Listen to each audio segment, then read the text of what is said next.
പത്തനംതിട്ട ലോക്സഭാ മണ്ഡലത്തിലെ കുറവ് പോളിംഗ് ശതമാനം മുന്നണികളെ ആശങ്കയിലാക്കി. 64% താഴെയാണ് പോളിംഗ് രേഖപ്പെടുത്തിയത്. പോളിംഗ് ശതമാനത്തിലെ കുറവ് ദോഷകരമായി ബാധിക്കുമോ എന്ന ആശങ്ക മൂന്ന് മുന്നണികൾക്കും ഉണ്ട്.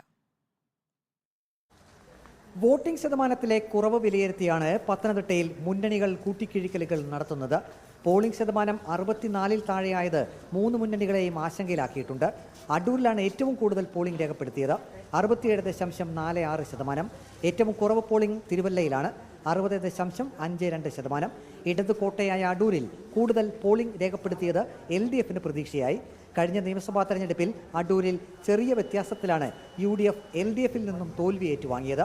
അടൂരിലെ ഉയർന്ന പോളിംഗ് ശതമാനം തങ്ങൾക്ക് അനുകൂലമാകുമെന്ന വിലയിരുത്തലിലാണ് UDF.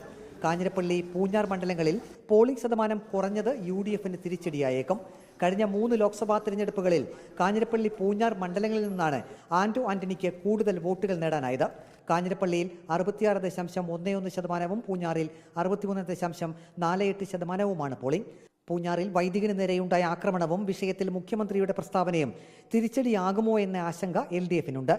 CAA വിഷയത്തിൽ കോൺഗ്രസ് നിലപാടിനെതിരെ കാഞ്ഞിരപ്പള്ളിയിലും പൂഞ്ഞാറിലും ശക്തമായ ക്യാമ്പയിൻ നടത്തിയത് അനുകൂല ഘടകമാകുമെന്ന വിലയിരുത്തലും LDFനുണ്ട്.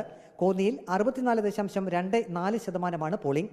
കോന്നിയിൽ 25,000 വോട്ടിന്റെ ഭൂരിപക്ഷം നേടുമെന്ന് LDF നേതൃത്വം അവകാശപ്പെട്ടിരുന്നു. റാന്നിയിൽ 60.71% പോളിംഗ്. 5 വട്ടം നിയമസഭയിൽ റാന്നിയെ പ്രതിനിധീകരിച്ച രാജു എബ്രഹാം LDF സ്ഥാനാർത്ഥിയാകുമെന്ന് CPIMലെ ഒരു വിഭാഗം പ്രതീക്ഷിച്ചിരുന്നു. റാന്നിയിൽ പോളിംഗ് ശതമാനം കുറഞ്ഞത് LDFന് തിരിച്ചടിയായേക്കും. ആറന്മുളയിൽ 61.31% പോളിംഗ്. ആറന്മുളയിൽ തോമസ് ഐസക്കിന് വേണ്ടി ആറന്മുള MLA കൂടിയായ മന്ത്രി വീണ ജോർജ് ശക്തമായി രംഗത്തിറങ്ങിയിരുന്നു. 14,29,700 വോട്ടർമാരിൽ 9 ലക്ഷത്തോളം വോട്ടർമാർ മാത്രമാണ് വോട്ട് രേഖപ്പെടുത്തിയത്. മത ന്യൂനപക്ഷ വിഭാഗങ്ങളുടെ പിന്തുണ ലഭിച്ചു എന്ന പ്രതീക്ഷയിലാണ് NDA നേതൃത്വം. PC ജോർജ് NDA സ്ഥാനാർത്ഥിയാകുമെന്ന് പ്രതീക്ഷിക്കുകയും അവിചാരിതമായി അനിൽ ആന്റണി സ്ഥാനാർത്ഥിയാകുകയും ചെയ്തത് BJPയിലെ ഒരു വിഭാഗത്തിനിടയിൽ കടുത്ത അസംതൃപ്തിക്കിടയാക്കിയിരുന്നു. PC ജോർജിന് സ്വാധീനമുള്ള കാഞ്ഞിരപ്പള്ളി, പൂഞ്ഞാർ മണ്ഡലങ്ങളിൽ അനിൽ ആന്റണിക്ക് PC ജോർജിന്റെ സഹായം ലഭിച്ചിട്ടുണ്ടോ എന്ന സംശയവും BJPയിൽ ഒരു വിഭാഗത്തിനുണ്ട്.